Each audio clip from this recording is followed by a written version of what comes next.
Good morning, everybody. Good morning. My name is Todd Bachkaluko, and yes, that is my last name. It's so long, it has a lot of letters in there. I am a full-time firefighter for the city of Brooklyn Park. Just a little bit about me. I've been in the fire service for almost 28 years now. I have a few more years and I get to retire. Thank gosh. Be nice. A little bit about what I do. Now, fire departments in the state of Minnesota, or even the country, you have a couple different variations. You have some firefighters that are just firefighters. They're paid on call, they're volunteer, they live off a pager. When that pager goes off, they go from their home or work and they go to a fire station. They get on a truck, they do what they need to do, they come back. There's full-time departments like here in Minneapolis and also in Brooklyn Park, where basically this is our full-time job. So what does that look like? Well, we have two things that we do in our fire department. We do a lot of medical calls and we actually do a lot of fire calls. So we have two elements to our job. Most people think firefighters just do fire stuff. Well, we actually do medical stuff, which we're going to talk about today. Okay? What does my day look like when I go to my job? Well, when I go to my job, I am there for 24 hours. Yes, 24 hours. I live there, I sleep there when I'm allowed to, when I'm able to, all right? So I go to work about 6:30 in the morning. I get there, I do some checks of the trucks, and I am there all day. I sleep a little bit. I wake up in the morning, we hand off to somebody else there for 24 hours, and I go home. That's what my day looks like, all right? So schedule-wise for you parents and some of the kids, my schedule is pretty goofy. I work about 15 days out of the month when I'm not forced overtime. My schedule is basically this. We start our schedule on a Tuesday. I work Tuesday. I have off Wednesday, Thursday. I work Friday. I'm off Saturday. I work Sunday. I'm off for 3 days. And then we basically start what we call our grind. The grinding consists of me working for 24 hours. I'm off for 24 hours. I do that for 4 days in a row. It's pretty tough. That's without getting forced. Over the past couple of years, obviously we all know what things have happened, COVID and that kind of stuff. I've been forced up to basically almost working 72 hours. It is what it is. We just can't go home whenever we want. We can't just not show up to work. We have to be there. Somebody has to be there. All right? With first aid and firefighting, most of our job is actually doing medical stuff. It's about 75 to 80% of our calls. So how many calls do we do a year? Well, in our city, we're the 6th largest city in the state, our department, we basically do about 10,000 calls a year. Me personally, last year, I think I was like 1,400 calls I've been to. It equates to roughly about 15 to 30 calls a shift. Now, most calls can last for like 20, 30 minutes, or I can be there for half a day. There's been times where I've been to a fire where I was pretty much there half my shift. So it just all depends. So we can have slow days, we can have fast days. Okay? All right? So first aid. Let's talk a little bit about what we do most of the time. So first aid, I got some information that we want to cover for your handbooks. All right? So bear with me if I look at my phone. I'm not trying to beat. So first aid. What is first aid? Anybody want to tell me what first aid is? Anybody in their book? What do you think first aid is? It's like healing someone, and if they're hurt, helping them. It would be great if we could heal everybody. Yeah. But basically first aid, all it really is there were to help somebody when they're either sick or injured, until we can get them to a doctor or somebody like me that can get them to the right people for help. Okay? That's what first aid. All right? Now, some of the equipment you see in front of you is actually what I use on a daily basis. There's a lot of stuff here. This is actually only about half the stuff. This is some of our training stuff. I'll talk a little bit about other stuff we have. So when we go to a medical call, we have roughly 3 to 4 people on a truck, or engine, whichever. We have these 2 bags right here. We have a green bag, which consists of a lot of our oxygen stuff, basically for people to help with breathing. And we also have our medical bag that has pretty much all the other stuff that we use. Blood pressures, blood sugars, all those other kind of stuff. Okay? So I'm just going to show you some of the equipment that we have. On the breathing side of things, we have oxygen. We just carry a tank. We have multiple tanks around that we carry. We have different levels to help with breathing. And we'll cover this when we go through some of the things.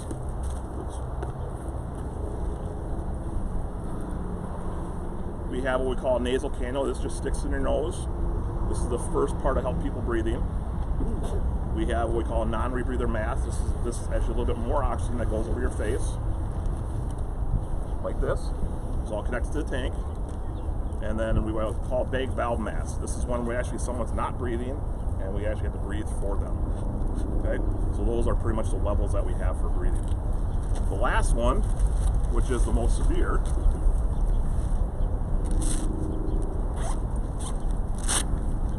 we actually have tubes that we will actually stick down somebody's mouth that goes down into their neck like this to help them breathe. That's severe. That's for doing like CPR and stuff, which we'll cover also.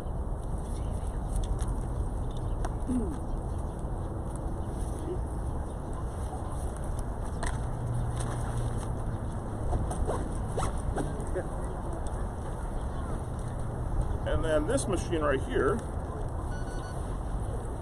this goes onto your finger. This just tells us, I'm sure you've been to the doctor's office. Yep. For your parents and stuff, even some of your kids, put on your finger. It tells you a couple things.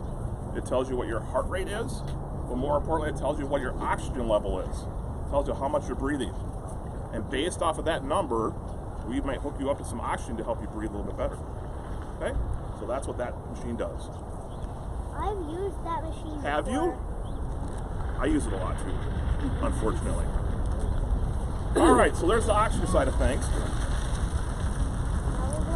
Over, this is the medical side of things, just basically other things that we have available. It's more or less taking your new red box right here, your first aid kits or your first aid kits at home, and we have a lot of more stuff, cool stuff to that. Okay? Inside of here, what's this? Somebody know what this is? Stethoscope. Stethoscope. What does this do? Heartbeat. Yeah, but actually it's for one more important thing. Give you a little hint. I'm breathing in, right? What is that going to do? What might I be able to listen to? Your lungs. This helps us listen to your lungs to see if you're sick. You ever heard someone coughing, or you have little boogers coming out of your nose and stuff? You have a hard time breathing? I was doing that today too. Exactly. A lot of us do that. It's a good time of year for that. So this helps us listen to the heart, but mostly it's actually to help us listen to the lungs. That's why we have this. Okay? What's this? I'm sure most of you had this before. Yeah. What does this do? It goes around like your arm and it like blood pressure. Blood pressure cuff. There you go. Fantastic. This is going to help you do your blood pressure. It squeezes you. Yeah, it does squeeze you. It feels kind of Does it hurt? Weird. No. No, it doesn't hurt. It gives you a hug. And here's here's a new thing we've had in our bags since the last couple of years. And I don't want to read what this is. Thermometer. Why don't we have a thermometer? Because the last couple of years, what have we had? COVID. All right, with COVID, I have when it first started, it was basically having a high temperature, so everyone would use these. Are they reliable? They work okay. Yeah, it depends. They give you a guide. Most of the time is when I look at someone's temperature, I just use the back of my hand. And if they're hot, you can feel it. You know. Okay? Most of the time. My hands are warm. Anybody seen this? Oh, yes. Bag. What's that bag? I know what it's about, like you barf into it. Exactly, you barf into it. Either a barf bag This is our throw-up bag, because this is probably what we deal with the most. Either called a barf bag or a So we just take it, we hand it to them, and let them do it in there, kind of thing. Most people get sick. My mom has 1,000 of those in her car. Literally. I've had one in our car. Is anybody here allergic to any Is anybody here allergic to any food? No. Bees? Anybody? Really? Oh, you allergic to bees? I'm allergic to pollen. And to what? To pollen. Do you have to carry an EpiPen with you? No. Has anybody heard of someone having to carry EpiPen before? Yes. Yeah. Exactly. So if people are allergic to, like, I'll give you examples, like peanut butter. Pretty common thing for people to be allergic to, or kids to be allergic to, peanut butter. I'm not. Depending on their severity, they have to carry an EpiPen. Well, we just carry a little needle and stuff, and some basically to help react to that. We basically just give them a little shot in their shoulder. Okay. So most times you guys have seen, I'm sure like those pens that people carry around. Those are probably one of the things where parents are trained to use them, and they're probably the most unqualified people to use them. The reason why is they freak out, which is very common. There's a certain procedure. Basically, you grab that pen and you stab it into the side of your thigh. For people that have ever seen it done before. There is a long needle. The reason why those have been going away is because of the cost of them are up into like the $1,000 range now, and they're hard to get to. That's what medical stuff does to you. If you put that element on there, it's very expensive. So we went to a cheaper version. With those EpiPens, if you ever see somebody and they're having a problem, they say, "Here, help me." There is some instructions on the side. Be careful because there's basically a needle about this long. Don't put your finger on the ends of it or your thumb. That happens quite often. Yeah, and that needle will go stab into your thumb. Through your thumb, your hand. There's a That's lot. how So look at it. It's actually very simple. And when you go like this, literally in seconds, you're going to see that person get a lot of relief. It's pretty amazing, actually. So if someone hands you a pen and say, "Please help me," it's up to you, but it's pretty simple. Grab it, stab them in the side of their thigh. It's pretty cool. All right? That was our job. And again, we're going to cover some of this stuff too when we go through it. All right, we have a bunch of different things. Oh, actually, here's my EpiPen right here.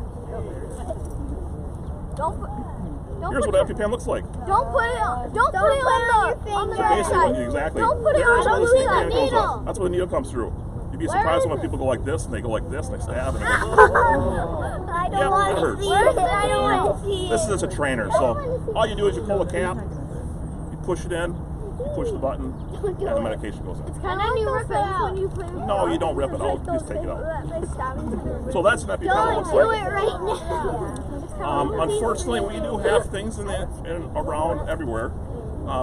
We do have illegal drugs, so people do overdose on those. But actually, a lot of people overdose actually on just prescription medications. Willingly or unwillingly, they do. So opioids, Narcan, anybody heard that before? I'm sure some of the parents have. Unfortunately, we go through a lot of this. It happens. Pretty much all we do is we take some medication, plug it on the end, we go to their nose, we squeeze it, it goes up half on the one side, half on the other side. In a matter of seconds, they pretty much will wake up. Yep. Is there a source for that, for just regular people to get it, to have it available? There is. The best way to start that is to start with either like Minneapolis Fire, PD, or even some of the doctor's offices and stuff. Okay. Schools are another avenues. Depends. Some schools have that option. Okay. You just can't walk into a. Well, actually, I'm sorry. Some of the pharmacies do it for you now. Okay. It depends where you go to. They're making this more readily available. The problem is that they don't like to have stuff always available, but they're starting to change their mentality of the whole thing, because this is a very common thing these days, and it's only going to get, I would say, worse. Okay? I think there's a number of organizations that also give it out. Can supply it. Kits. I was going to ask, that was my question. Is it basically the same kits that you get like all over for Narcan? Yeah, Narcan is basically just the medication. How you deliver it and the amounts are going to be for. I think some of the kits they have out there are very low dosage compared to what we can do. Yeah. That's really the difference I've only seen, and the avenues of getting them. Really, this is changing minute by minute, day by day of how they do it. Who does it? I won't say it's regulated, but it's just you hear about new things all the time. So there's a number of different delivery methods then? No, it's guys between the notes. There's two ways that you and I are going to be able to do it. Paramedics and above, medical-wise, are going to be able to do IVs and stuff. They do have a liquid that can go in IVs or even quick. But this stuff works very quick. Very IV quick. is really only used in Or if they, depends on the paramedics and hospitals and how they want to do it. Okay? Anybody here diabetic? What's that mean? Anybody know about diabetics?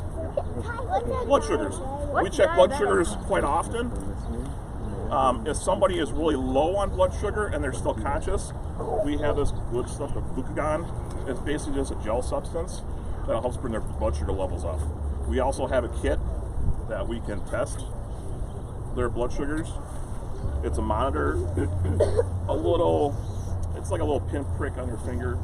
It doesn't feel too bad if some blood comes off, and we can monitor what's going on. So that's what we do for blood sugars. Again, this is probably one of the higher levels of stuff that we go to. Do you have anything for extremely high blood sugar?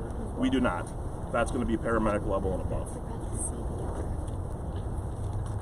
And again, that's where an IV is going to happen. Okay. What is blood sugar? What is an IV? Anybody know what that is? Anybody had it done before? No. And what is blood I'm hearing sugar? some yes. Someone asked. Blood sugar is actually the sugar level inside your body. You have a range that you want your blood sugar to be. Some people are what we call a type 1 or type 2 diabetic. They have their body has a hard time regulating the sugar level in their body. When that happens, when they get really low, they get super, super sleepy, and sometimes they actually what we call pass out. The other way is basically if you have somebody that's too high, okay, that can also affect their body negatively, all right? So when that happens, they need help for someone to come in and help them adjust those levels. Most of the time is they don't have to go to the hospital, but sometimes they have to. Is that your question? Yeah, someone's question. Okay. What's your question? How do you get higher blood sugar? It's your body just doesn't regulate it very well. Yeah, you have to use medication. Some people have to use medication to regulate that number up or down. And they use food too. Yeah, that's probably where most people will just use food, but some people have to use medication. Okay. Other things, we have sterile water that helps with some burns, cuts, which we're going to talk here in a little bit. Just like super cold. Yep, I'm just going to cut through here real quick. This actually helps for a lot of breakages. So if someone breaks their wrist, we can put it around their arm and bandage it up, which we're going to talk a little bit about later. This is something you guys can do. Anybody know what this is? Parents? Tourniquets. Oh, Yep. They come in different colors. This space just will go over, strap it down, you tighten it down. I would normally, if we had a little bit more time, I actually would put it on my leg and tighten it down, let somebody tighten it down on me and walk around. You can function with it. It hurts, but it's meant to stop bleeding. That's what a tourniquet does. And again, we're talking about bleeding here in just a few minutes. Different kind of bandages we carry. Curlex, 4x4s, 5x9s, that's just the size of the material to help with bleeding and that kind of stuff. Okay?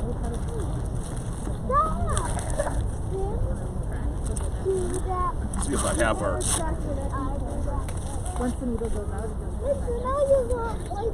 Anybody seen this? Anybody know what this is? Neck brace sea collar. We call it a sea collar. Goes around your neck.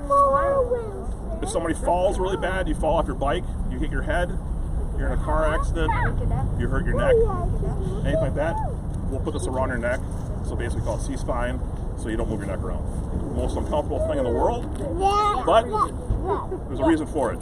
Okay? It's gonna save your life.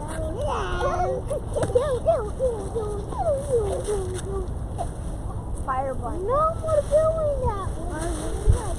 And what I guess this is? Fire blanket. Nope. Parents? Parachute. That would be fun, but no, you get hurt. It's a soft stretcher. It's called a mega mover. This is how we basically carry people out of their house. If we can't, you'd be surprised. You just can't pull a stretcher into everyone's house and get them out of there very easily. We use this probably multiple times a day. Yeah, it's one-time use. This one's a little dirty, but yeah, we all carry them. It's just a very quick and very simple way for us to move somebody out of the house, apartment, wherever. Okay. Oh, what other fun stuff. All right, pretty much. Huh? Because actually there's some fluids that can go into there and penetrate it, so you can't wash them. It's one-time use and out it goes. I will say, since the pandemic, we actually had to try to wash them because we just ran out. There was nothing else to do. We can use sheets. We use bedding, people's beddings sometimes. You gotta use what you gotta use to get them out. Okay? And what's this? Dummy. It's not me. It's not me. It's for CPR. It's you. Yep. It's for CPR. We're gonna use a little bit of showing you some CPR, what it looks like. It's you. We're gonna use also for choking. But this is just a training mannequin. I couldn't bring the big one because it's heavy. I can only bring certain amount of stuff. Okay?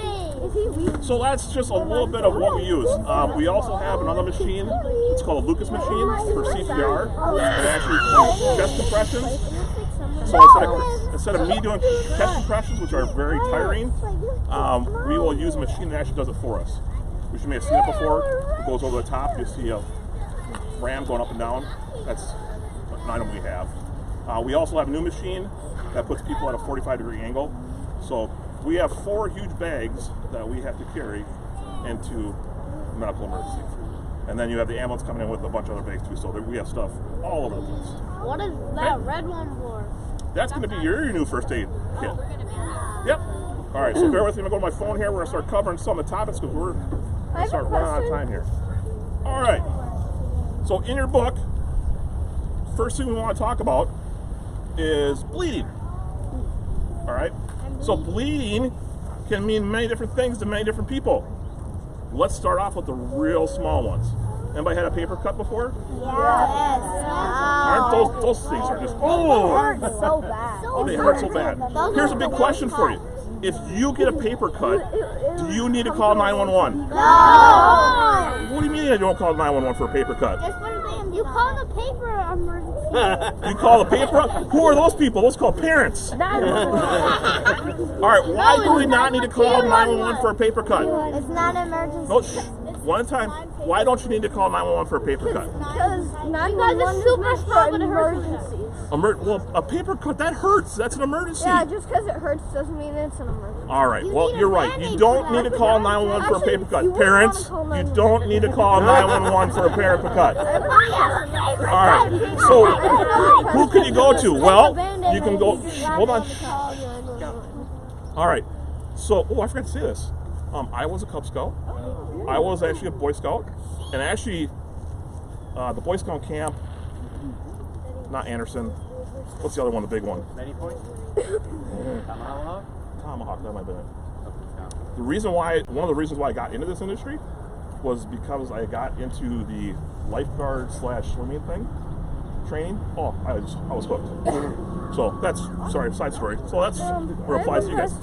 Bleeding real quick. So if you have a paper cut, you have a teeny little bit of blood, you poke your finger, it's no longer bleeding anymore, go to an older sibling, go to your respective parents, whoever lives in your house that's older that might help you. All right, a lot of times you just clean it off with soap and water, right? Keep it clean. Do you need a Band-Aid? Maybe, maybe not.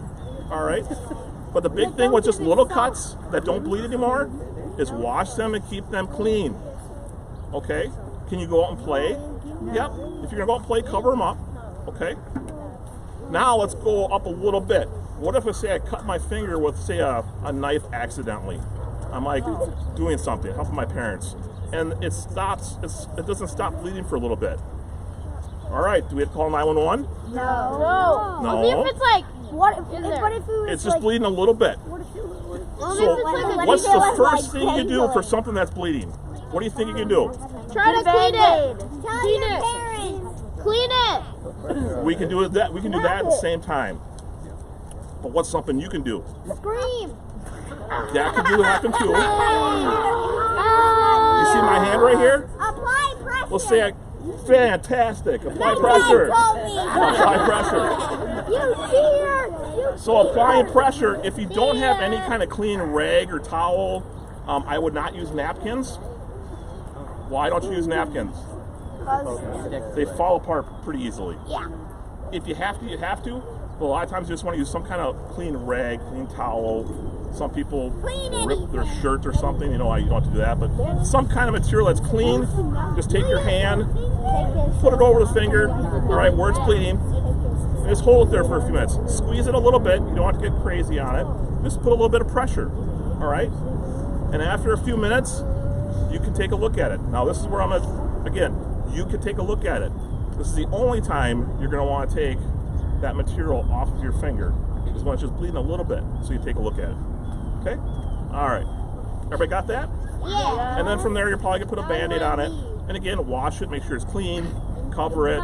Okay? You can use a Band-Aid. You can also use, if you have different kind of sterile pads, parents, in your first aid kits. Okay? Is washing going to make it bleed again? It could, because with bleeding, basically what happens is, I'll make it simple, the blood will gel up a little bit and create that film to stop it from bleeding. A lot of times what you do is when you wash it, you don't want to just go on it and scrub it really hard with a rag. A lot of times just a little bit, some soap on it, run underneath some water, clean it up, that's good enough, you're good to go. Okay? And if it starts bleeding a little bit, that's when you start to use a Band-Aid or cover it up somehow. Okay? Yes, sir. But when you breathe for them, don't you breathe out carbon dioxide? We'll get. You're way too smart, and we'll get there in just a few minutes. Hold your question when we get to that point. Nope, remember, okay? We'll talk a little bit about it. All right, let's go a little bit higher level now, okay? I am with my parents, and my dad was using a saw, and all of a sudden he zipped the end of his finger off. Oh my God! This happens, okay? What are we going to try to do now? 911. What's the first thing you do? Call 911. That is definitely 911 is not the first thing you're going to want to try to do. Tell your parents. If your dad's not trying to stop it from bleeding, you're going to try to help him stop the bleeding too. Okay? So if your dad is quiet, look at up here. This is important, all right? So if someone has a very severe cut, you try to help them stop it. If they can try to stop it themselves, that's great, because then what are you going to try to go do? Call 911. Go call 911. Okay? What's your dad help? If they are not able to stop the bleeding, and say they pass out or something, you want to try to help, and then you want to start yelling for someone to go call 911. Okay? All right? Has everybody got that? Yes. Now here's for the parents. If your kid is bleeding, you're by yourself, you have no option to call 911, what are you going to do? Are you going to leave them bleeding, or are you going to go call 911? 911. Wait, no. Your parents, what do you do?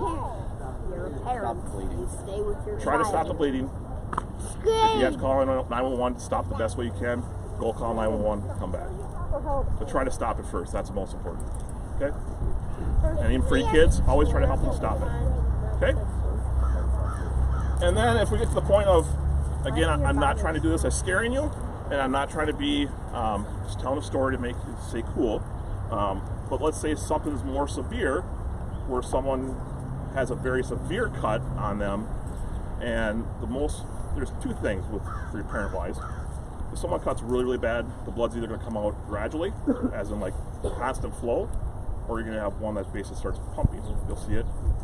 Those are two different spaces, your arteries and veins. Long story short is this. I've always had one of these. I would always suggest having something around your house because, hey, things happen. I've been to houses where people have been cutting wood with a chainsaw and it's did the kickback, and yep, they were using ropes, belts. I've seen it all.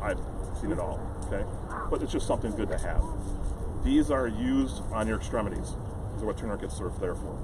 You can use them all the way from your shoulder all the way down to your wrist. Okay, on your thighs, they can basically use up into your joint all the way down. The reason why you can't use it any higher is because it cannot get a pressure down on there. Okay.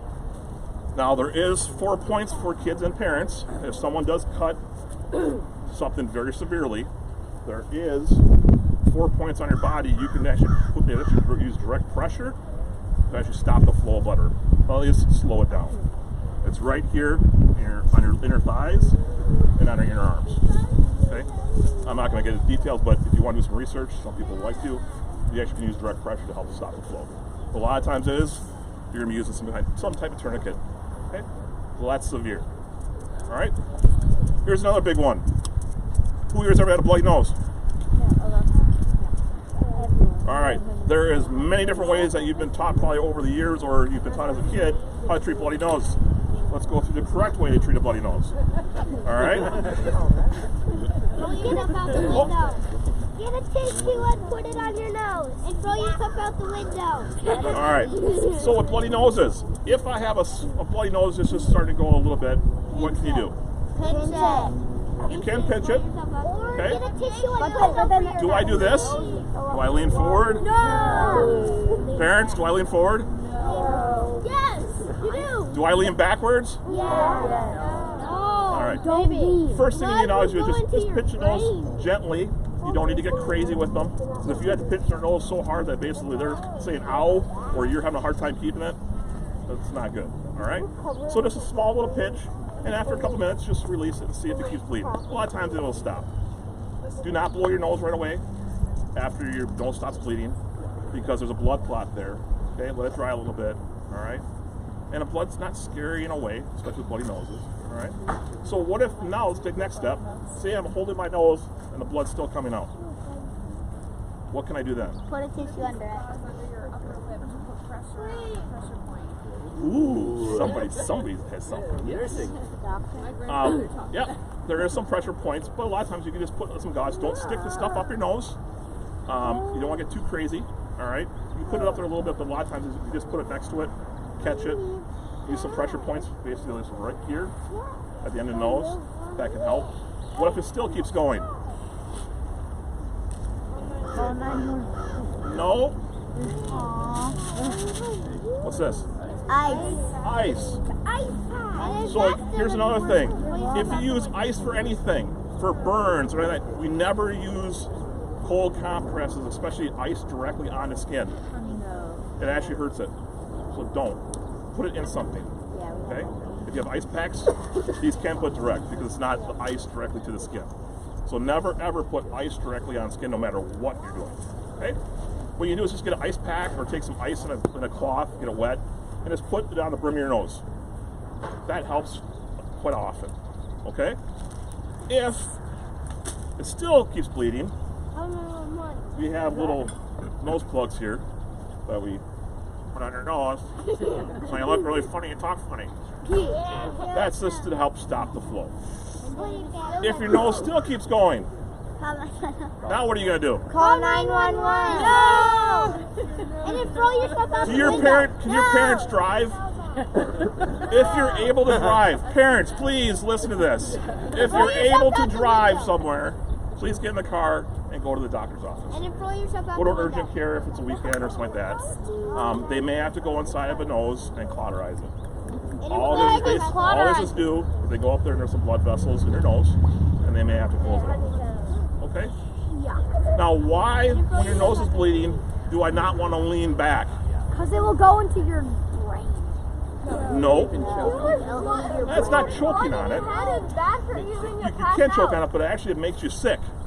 Blood, if you swallow blood, you will get sick. You will want to throw up. The more you swallow, the more you're going to want to throw up. We don't want to do that, right? So don't lean back like this because then it's going to go down the back of your throat, it's going to go in your stomach, and then you're going to have a kid or an adult that's going to want to throw up. And then we start grabbing these. Okay? Yes, can you choke on it? Yeah, you could, but you're going to cough. But you don't want to be sick. Now, why do I not want to lean forward? Because it's going to come out more. Yeah, there's a reason why more blood comes out. Anybody want to take a guess why more blood comes out? Gravity. But also when you go like this, your blood pressure raises. When your blood pressure raises, it's trying to push blood out in your body quicker. So it's gonna. So just sit there in a neutral position like this. Okay? You can go a little bit forward, but not too far. All right? Any question on no bleed? Are we all good? You'd be surprised. It tells them to lean forward. Does it say lean forward? It tells them to lean forward. You know what? It's just like CPR. Well, we're getting CPR here in just a few minutes. That changes every 5 minutes. Most people lean forward because they don't want to drip it. They don't want to drip it. But you don't want to go too far. You don't want to get drastic. I mean, like I said, you can lean a little bit. You don't want to be doing this. Okay? Which question? If you leaned forward and the nose kept and the blood kept coming out, would you eventually die of blood loss? Probably. Yeah. Yes. Yay. But it'll take a long time. for that to happen. I wanted to know that. Okay? It'll take like It'll take a long time. Anything on bleeding, that's a quick, simple, a lot of the stuff that we cover. Has everybody got it? All right.